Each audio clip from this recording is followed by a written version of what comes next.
You there, second desk, blue jacket. What is your name? My name is Alexis. Alexis, please leave my lecture room. I don't want to see you at one of my lectures ever again.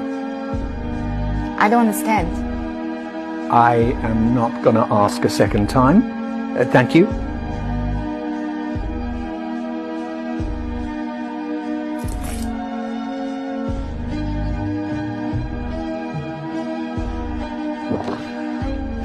Why are there laws?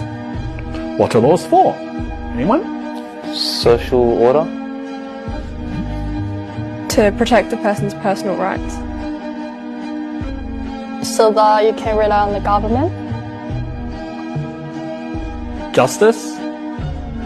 Thank you.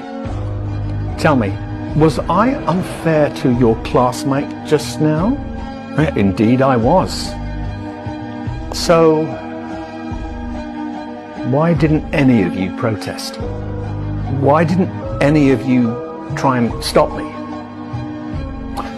Why didn't you want to prevent this injustice?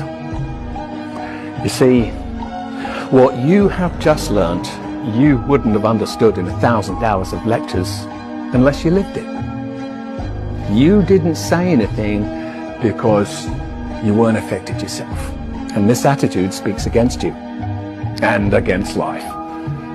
You think it doesn't concern you, so it's none of your business. Well, I'm here to say, if you don't help bring about justice, then one day you too may experience injustice, and there will be nobody there to stand before you.